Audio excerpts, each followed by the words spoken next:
Welcome to Stop the Fight, episode 37. And today, we got the big weekend. Canelo, Plant. Let's go! Don't brag about taking my side piece. Don't brag about taking my side piece, though. I broke my back. Back is broken. Spinal. And he's strong man, good boy, just. Well, we're here. All the slaps, all the tussles leading up to it, it doesn't matter. 2 days remain. Today's a Thursday, by the way, of course. 2 days remain for Canelo Plant for the undisputed 168-pound championship. All the belts are on the line.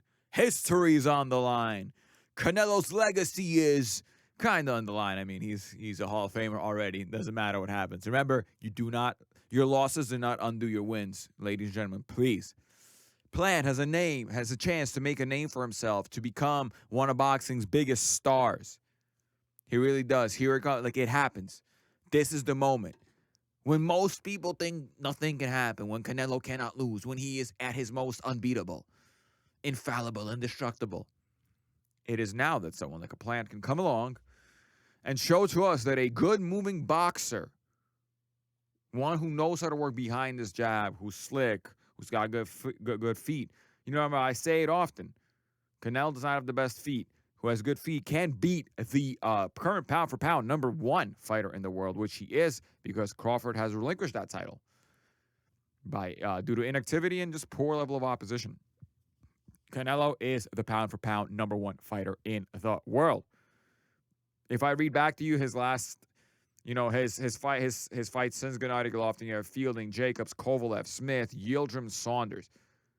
Okay, you could maybe argue that Fielding and Yildirim are soft touches, and that wasn't a prime Kovalev by any stretch of the imagination.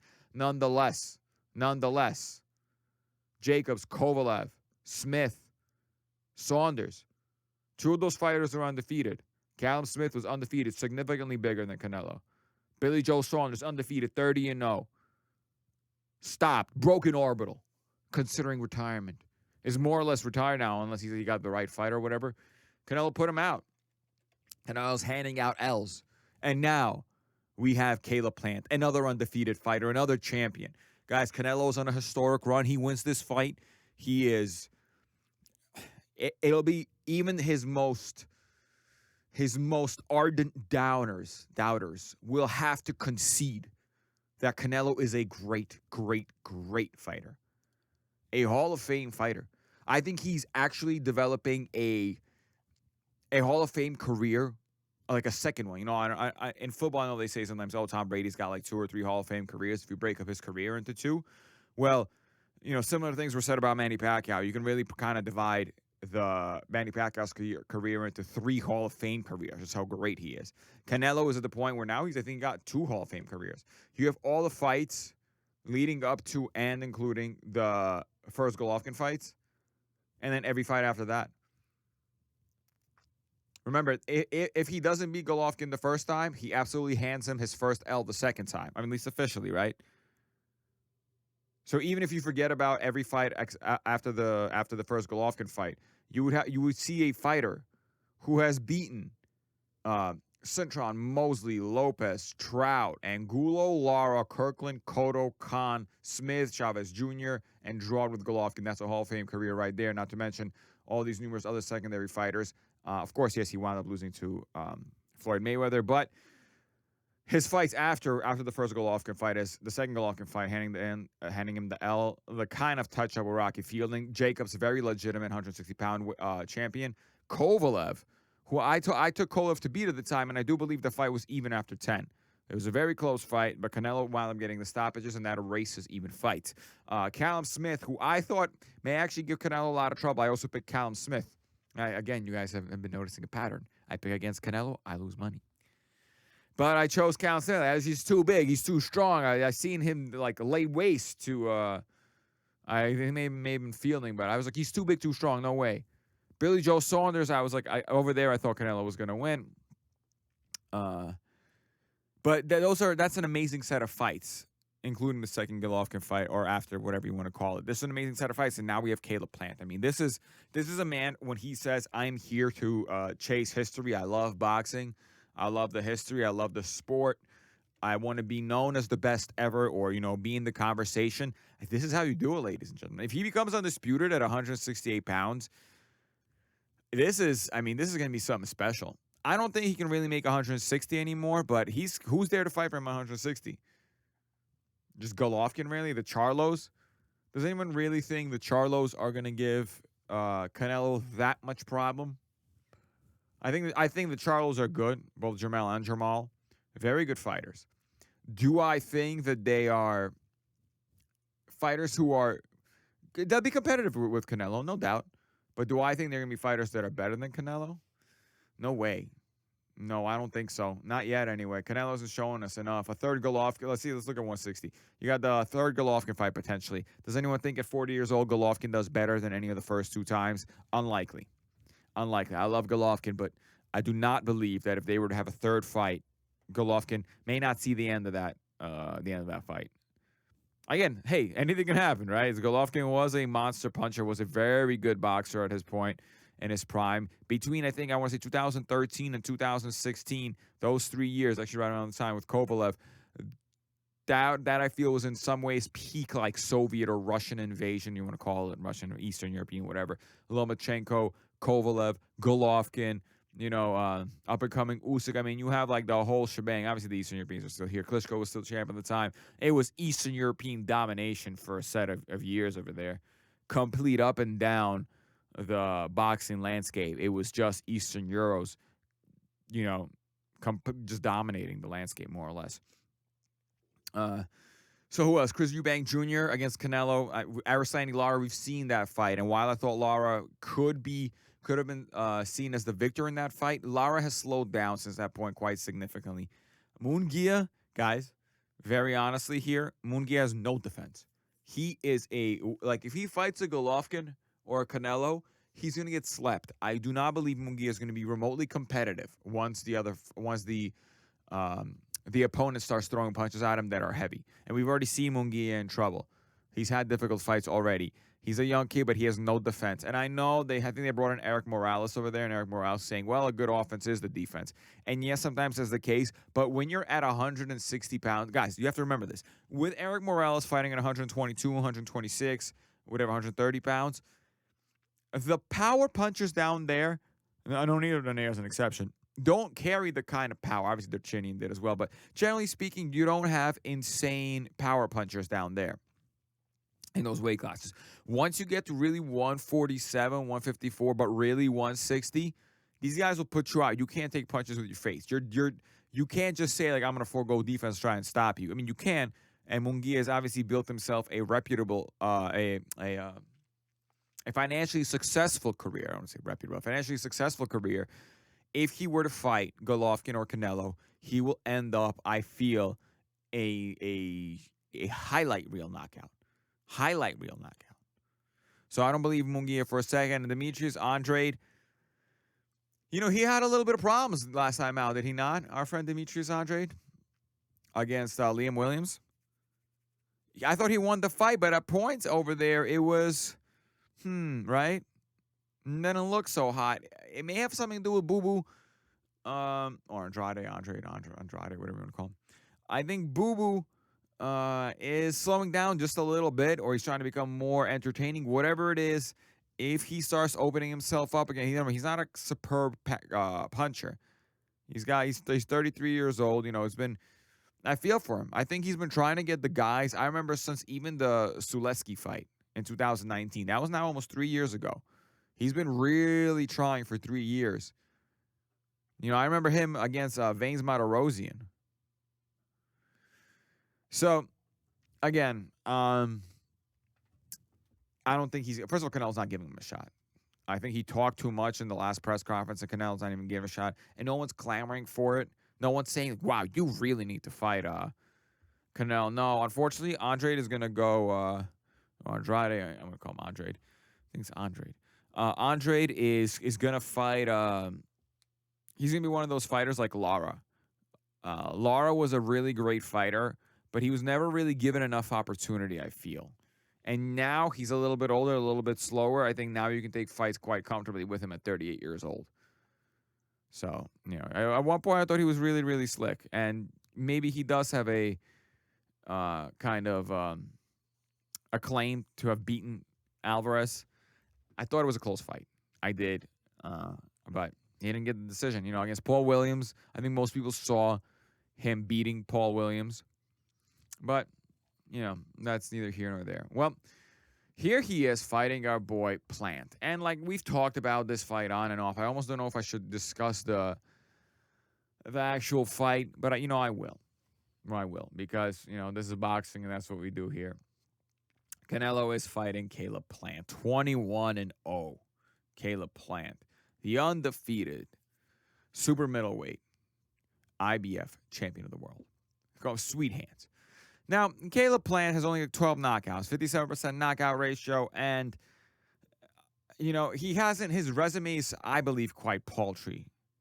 Quite paltry. Yes, he wound up beating Uzcategui, but Mike Lee, he had decent fighters, Caleb Truau, decent fighters, but is this the guy who, when you look at it, when you look at resumes, you look at even the eye test, is this the guy that beats Canelo? When Saunders, in a similar kind of style, couldn't do it.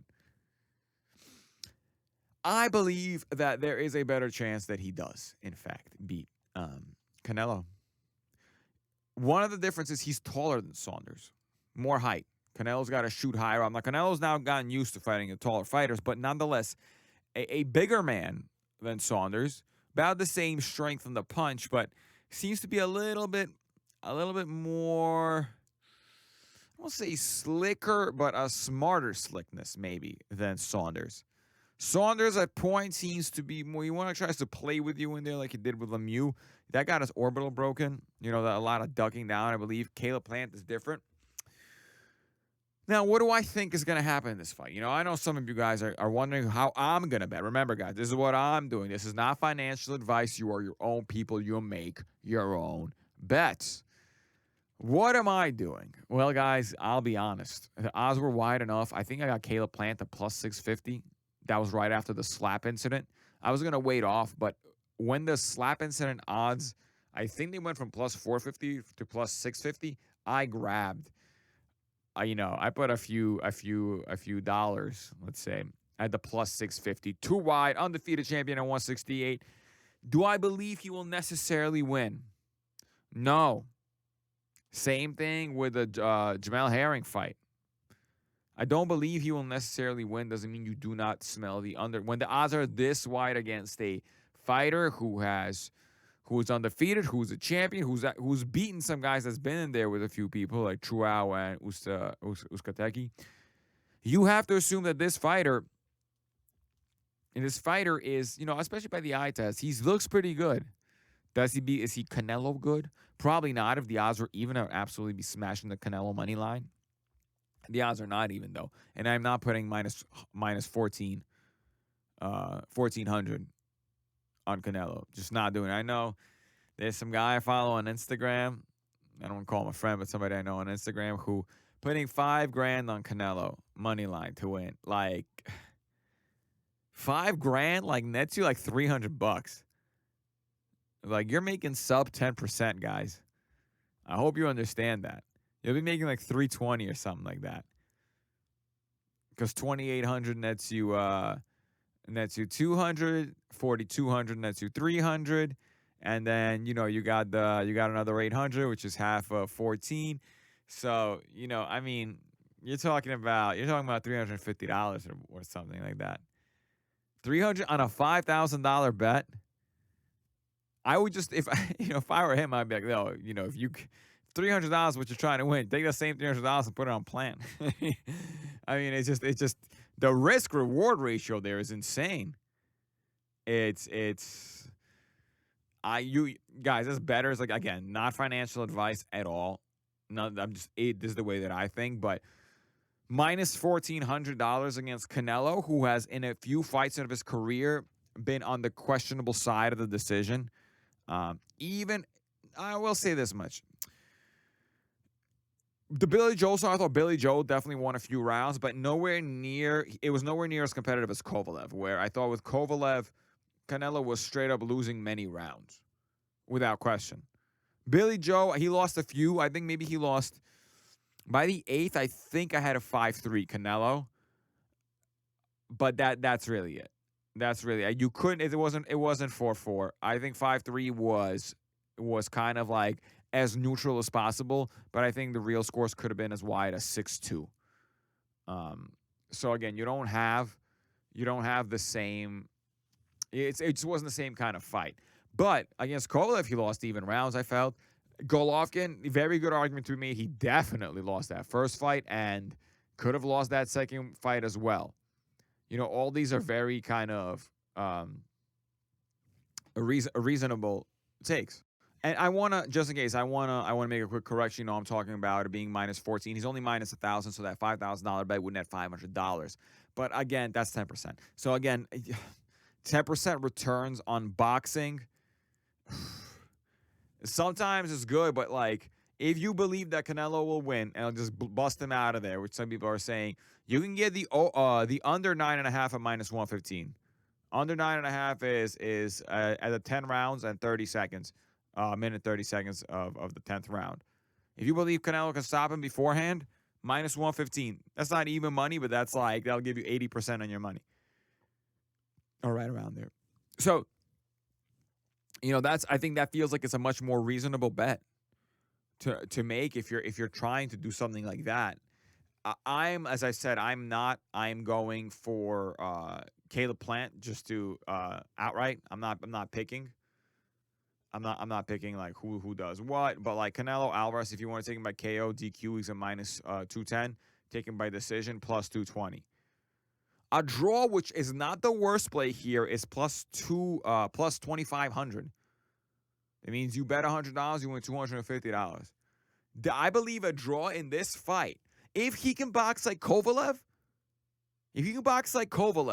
that's a draw in the making. I'm telling you guys, although again, the problem here is you have to get the fight. You have to get the judges to see the fight the way you want to see it. But with Al Heyman, you know, Al Heyman's fighter.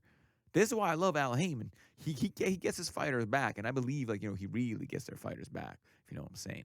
I'm not making any accusation. Just saying it seems that the refs are a little bit fairer to Al Heyman fighters sometimes, which is a good thing. I actually don't think it's a bad thing. It's a good thing. So a draw at plus 2,500 is quite insane. I mean, here's the insane part: you get CaneloPlant by decision of any sort plus 1,200, and KO, TKO, or DQ at plus 1,200. So, you know, that's those are some odds. Now again, I'm taking. I don't even think I'm gonna straddle this, because I don't even know how to straddle this.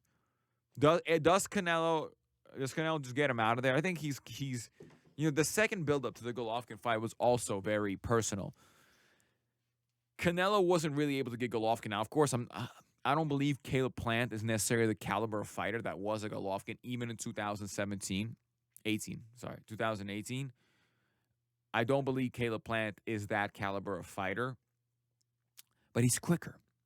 He's a better feed than Golovkin. Golovkin has good feed in the sense where he's good at cutting up the ring. He's good at making your space really small. And in the second fight in Canelo, he showed that he's good at actually maneuvering away from Canelo when need be. But Canelo was not able to get him out, and that was a personal fight. So I don't want to start people saying like, oh, but this time it's personal. You know, there was a slap land, and Canelo's going to try and KO him. I don't know. It really depends. I mean, if you think Canelo wins, the under at minus 115. I would straddle that, but the problem is, I don't like it. Minus 9.5.